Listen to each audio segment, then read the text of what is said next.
Welcome दोस्तों, आप सभी का फिर से एक बार मैं स्वागत करता हूँ टीवी परीक्षा में। जैसे कि आप सभी को पता है कि Uttar Pradesh public service commission के द्वारा जो यूपी में एलटी ग्रेड माने कि सहायक अध्यापक की जो पोस्ट निकली थी उसका ऑफिशियल नोटिफिकेशन जो आ चुका है।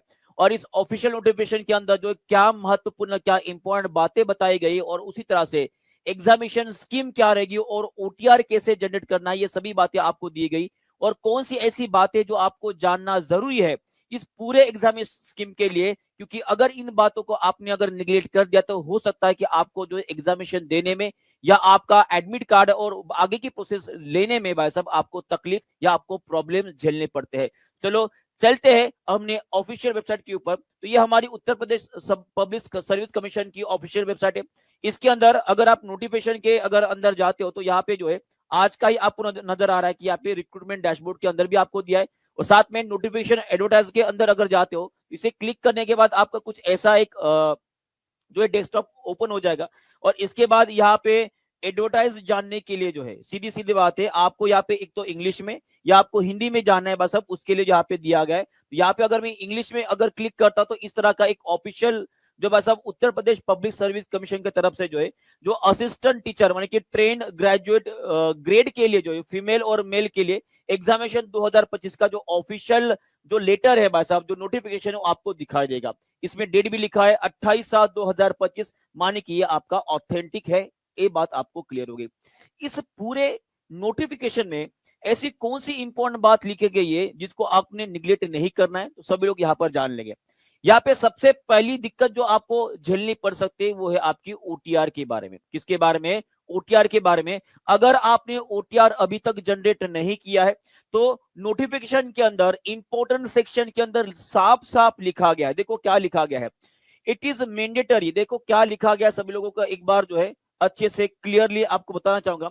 It is mandatory for the candidate to make the OTR. OTR का मतलब क्या होता है? वन टाइम रजिस्ट्रेशन जो है आपको बनाना अनिवार्य है।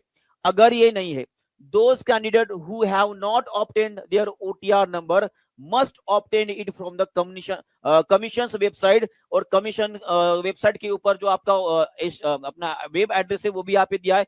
और विद इन 72 आवर जो है बिफोर जो है अप्लाई करने से पहले। इसका मतलब सीधी सीधी यहाँ पे बात नजर आ रही है, ओटीआर जनरेट करने के बाद जो है उसका ऑथेंटिफिकेशन और क्लियरिफिकेशन के लगभग आपको 72 घंटे लगने वाले हैं।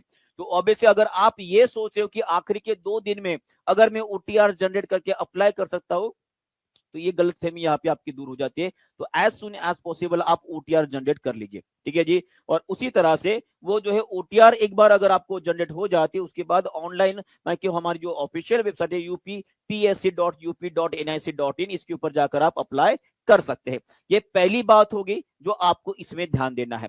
अगर और कुछ बातों के ऊपर आपको अगर जाना चाहूंगा तो इसमें जो है ओटीआर कैसे जनरेट करना है वो आपको जो है अलग से एक वीडियो में मैं आपको पूरी तरह से डिटेल में बताऊंगा कि कैसे विथ ऑल जो डिटेल विथ फोटोज लेकर जो है मैं आपको बताऊंगा कि कैसे ओटीआर आपको जनरेट करना है और कैसे अप्लाई करना है, ठीक है जी। ये तो आप कर लेंगे, ठीक है जी। और उसके साथ जो है इसके साथ और कुछ इंपॉर्टेंट बातें हैं जो मैं आपके साथ शेयर करना चाहूंगा, क्योंकि बहुत सारे लोगों का ये भी कंफ्यूजन, सर एज क्या रहने वाली है। क्योंकि बहुत सारे लोग डिमांड करे कि सर हमारी एज जो है सरकार ने जो ऑफिशियल नोटिफिकेशन है ये निकालने में 7 साल लगा दिए, तो क्या 7 साल हम वेट लगे, हमारा एज तो बढ़ गया तो हमारा क्या? इसके ऊपर भी बात करने वाले, तो सब लोग ध्यान देंगे इसके ऊपर।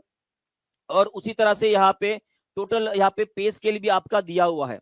यहाँ पे आपका पे स्केल भी दिया हुआ है। अगर ग्रेड पे की बात करता हूँ तो बस अब 4600 उसका ग्रेड पे 7वें लेवल की आपका वो भी ग्रेड यानी कि पे स्केल रहने वाला है। ग्रुप सी में नॉन गेजेटेड में जो आपका पे स्केल लगभग 44,900 से लेकर 1,42,400 तक रहने वाला है, ठीक है। यानी बहुत बढ़िया पोस्ट है जी, कोई टेंशन नहीं है। और उसी तरह से जो है यहाँ पे आपको सभी का जो है आवेदन अगर करना चाहते हो तो यहाँ पर हर सब्जेक्ट के लिए यहाँ पे आपका जो ऑथेंटिक इसेंशियल क्वालिफिकेशन है वो दिया गया है। इसके बारे में भी आपको मैं डिटेल में बताना चाहूंगा, सब लोग इसके ऊपर ध्यान देंगे। अगर आप असिस्टेंट टीचर बनना चाहते हो हिंदी के, मॉर्निंग में जो मैंने न्यूज कवर की थी यहाँ पे बहुत सारे बच्चों ने पूछा था कि सर क्वालिफिकेशन क्या रहेगा, कौन अप्लाई कर सकता है। तो यहाँ पर मैं आपको बताना चाहूंगा कि अगर आप असिस्टेंट टीचर मान कि आप मेल फीमेल या हिंदी सब्जेक्ट के लिए अगर अप्लाई करना चाहते हो तो सीधी सीधी बात है, आपका ग्रेजुएशन जो है भाई साहब विथ हिंदी सब्जेक्ट आपका कंप्लीट होना चाहिए। और उसके साथ जो है आपका degree of graduation in education माने कि बीएड भी आपका कंप्लीट होना चाहिए with authentic recognised by the INCTE in India की तरफ से। ठीक है, ये पहली बात होगी। अगर आप असिस्टेंट टीचर इन मेल बनना चाहते हो इंग्लिश के लिए, तो ऑब्वियसली ग्रेजुएशन में वो पर्टिकुलर सब्जेक्ट आपका होना चाहिए, सिंपल सी बात है। फिर आपका बीएड होना चाहिए, माने कि सभी के लिए आपका बीएड लगने वाला है। अगर आप असिस्टेंट टीचर इन मैथ्स बनना चाहते हो, ग्रेजुएशन में आपका मैथ्स होना चाहिए। असिस्टेंट टीचर इन साइंस बनना चाहते हो, ग्रेजुएशन इन फिजिक्स या केमिस्ट्री। देखो यहाँ पे ध्यान दीजिएगा, अगर आप साइंस के मेल या फीमेल के टीचर बनना चाहते हो, तो यहाँ पे सबसे इंपॉर्टेंट बात है कि यहाँ पे आपका फिजिक्स एंड केमिस्ट्री दोनों भी बोला गया है। तो ये नहीं कि भाई साहब फिजिक्स और केमिस्ट्री, यहाँ पे एंड बोला गया है, तो ऑब्वियसली फिजिक्स और केमिस्ट्री दोनों भी सब्जेक्ट आपके कंपलसरीली आपका ग्रेजुएशन उसमें कंप्लीट होना चाहिए with BEd in successive course, बराबर है। ये आपका हो गया। सोशल साइंस के लिए देखिए, ये बहुत ही कॉम्प्लिकेटेड एक सब्जेक्ट कॉम्बिनेशन है। देखो यहाँ पर अगर बताऊंगा कि अगर आपको सोशल साइंस का टीचर बनना है, सभी लोग ध्यान देंगे, अगर आपको सोशल साइंस का टीचर बनना है, तो आप इनमें से जो आपके सब्जेक्ट्स दिए उनमें से कम एटलीस्ट 2 सब्जेक्ट्स में आपने ग्रेजुएशन में वो पढ़ा हुआ आना चाहिए। माने कि वो सब्जेक्ट कौन से, एक तो history, geography, political science and economics. माने कि इन 4 सब्जेक्ट्स में से कम 2 सब्जेक्ट आपने ग्रेजुएशन में पढ़े हुए होना चाहिए, बराबर है। कम से कम 2 बोला गया है, एक अगर है तो पॉसिबल ही नहीं, हाँ 3-4 अगर पढ़े तो बस अब बहुत अच्छी बात है, डन है। या आपको यहाँ पे समझ में आ गया।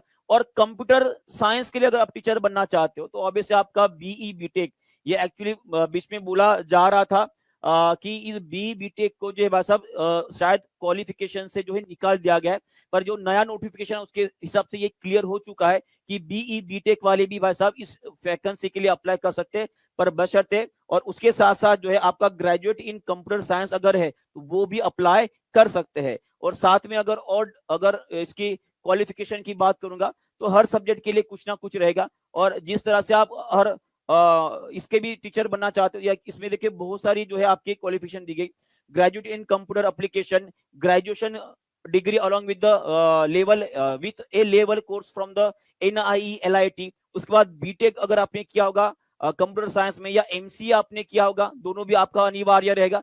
और इसके साथ जो है आपका degree of graduation in education माने कि बीएड भी आपका कंप्लीट होना चाहिए, बराबर है। ये पूरा का पूरा उनका आपका क्वालिफिकेशन रहेगा। और उसी तरह से, और पर्टिकुलर लैंग्वेज का तो बारे में आपके बता दिया। और उसी तरह से देखिए, अगर आपको बायोलॉजी का टीचर बनना है, तो यहाँ पे आपने ग्रेजुएशन डिग्री में zoology and botany as a subject from the university deem जो है आपने पढ़ के होना चाहिए, और साथ में आपका बीएड लगेगा। ये हो गया आपकी इंपॉर्टेंट क्वालिफिकेशन। अगर ये आपने क्वालिफाई कर लिया है, तो ऑब्वियसली आप जो है इसके लिए एलिजिबल हो। ठीक है जी, ये कुछ इंपॉर्टेंट हो गए। और इसके बाद एक और बात है जो मैं आपके साथ शेयर करना चाहूंगा, हाँ, ये है हमारे एज क्राइटेरिया के बारे में। किसके बारे में, एज क्राइटेरिया के बारे में। तो सभी लोग इसके ऊपर ध्यान देंगे। देखो क्या बोला गया है, candidate must have attain at the age of 21, माने कि मिनिमम एज जो है आपका 21 होना चाहिए, और मैक्सिमम एज जो है आपका रहेगा 40 एज। क्या रहेगा, 40 एज होना चाहिए, मैक्सिमम एज 40 ईयर। और वो डेट है आपकी 1 जुलाई 2025, माने कि 1 जुलाई 2025 के पहले जब ये नोटिफिकेशन आ रहा है, जब ये डेट यहाँ पे मेंशन की गई, तो उसके पहले आपने 21 ईयर कंप्लीट होना चाहिए, या आपके 40 इयर्स कंप्लीट नहीं होना चाहिए। अगर इसमें से कोई भी आपका अगर कम ज्यादा है, तो आप एलिजिबल नहीं हो। 21 साल के पहले, माने कि मान लीजिए 1 जुलाई 2025 को अगर मान लीजिए आपके 20 साल और समथिंग डेज अगर कंप्लीट हुए, तो भी आप एलिजिबल नहीं हो। और उसी तरह से 1 जुलाई 2025 पे अगर आपने 40 साल कंप्लीट करके एक दिन भी अगर आपका ज्यादा हुआ है, फिर भी आप एलिजिबल नहीं हो। तो सिंपल सी बात है, 21 परफेक्ट या 40 परफेक्ट, इससे नहीं। डन है, यह आपका क्लियर हो गया, यह आपका हो गया। और रिलैक्सेशन की अगर बात की जाए, तो भाई साहब सरकार की तरफ से जो गलती, उसके लिए आपको कोई माफी नहीं मिलने वाली। बस यहाँ पे जो है, जो अपर एज जो है भाई साहब, वो 5 ईयर जो कैटेगरीज वाले उनको रखा गया है। ठीक है, ये आपको पूरा का पूरा नोटिफिकेशन रहेगा। और उसी के साथ जो है, इसी के साथ इसमें सिलेबस भी आपका पूरी तरह से दिया हुआ है। और अगर आप मैं एग्जाम पैटर्न की बात करूंगा, अगर मैं एग्जाम पैटर्न की बात करूंगा, एग्जाम पैटर्न भी यहाँ पे जो है आपको पूरी तरह से अच्छे से बताया गया है। तो एग्जाम पैटर्न की भी बात करेंगे। पहली बात तो आपको ध्यान में रखने की, पेपर जो है भाई साहब 2 बारी में होने वाला है, माने कि 2 लेवल पे होने वाला है। प्री रहेगा और मेंस भी रहने वाला है। तो यहाँ पे अगर मैं प्रथम चरण की बात करूंगा, सभी लोगों को दिख रहा होगा, इसी आशा करता हूँ। अगर नहीं दिख रहा तो इसे थोड़ा सा जूम कर लेते हैं। हाँ, चलिए अब यहाँ पर हम डिस्कस करते हैं किसके बारे में, कि हमारी जो एग्जाम पैटर्न रहेगा वो किस तरह से रहेगा। तो यहाँ पर आप सभी ध्यान देंगे, अगर मैं प्रथम चरण की बात करता हूँ, वो हमारा एमसीक्यू टाइप पेपर रहेगा। कैसे रहेगा? ये हमारा एमसीक्यू टाइप पेपर रहने वाला है। कैसे रहने वाला है? एमसीक्यू माने कि मल्टीपल ऑप्शंस आपके रहने वाले। अगर पहली पारी की अगर मैं बात करता हूँ, तो सामान्य परीक्षा जो इसका होगा, यहाँ पे लगभग जो है आपको 150 क्वेश्चन जो है आपको देखने को मिलने वाले। कितने? 150 क्वेश्चन देखने को मिलने वाले। और उसी तरह से जो कुल मिला के इसके मार्क्स रहेंगे, हर क्वेश्चन पे आपको 2 मार्क्स लेने वाले, माने कि कुल मिलाकर आपको ये 300 मार्क का पेपर होने वाला है। कैसे रहेगा? 300 मार्क का आपका पेपर होने वाला है। और यहाँ पे एक बहुत ही इंपॉर्टेंट बात जो यहाँ पे बताई गई, जो मैंने पहले भी आपको बताया था, कि अगर आप एसएसटी के टीचर के लिए अप्लाई कर रहे हो, सब लोग ध्यान से देखेंगे, अगर आप एसएसटी के टीचर के लिए अप्लाई कर रहे हो, तो ऑब्वियस है सोशल साइंस के टीचर के लिए बनने के लिए भाई साहब आपको 4 सेक्शन दिए रहेंगे। कितने रहेंगे? 4 सेक्शन दिए रहेंगे। पहला सेक्शन जो रहेगा भाई साहब आपका, ठीक है जी, पहला प्रथम चरण जो रहेगा, जो एमसीक्यू टाइप पेपर रहेगा, यहाँ पर आपको लिखा भी गया है कि 150 क्वेश्चन, उसमें से 30 क्वेश्चन जो है आपके सामान्य अध्ययन पे रहेंगे, और बाकी बच्चे भाई साहब जो 60 क्वेश्चन रहेंगे, कितने रहेंगे? 30 प्रश्न उसने रहेंगे, और बाकी बच्चे जो आपको 120 क्वेश्चन रहेंगे। अगर आप सोशल साइंस के टीचर बन रहे हो, तो आपके 120 क्वेश्चन 60 मार्क के भाई साहब 2 पेपर में होंगे। कैसे जी?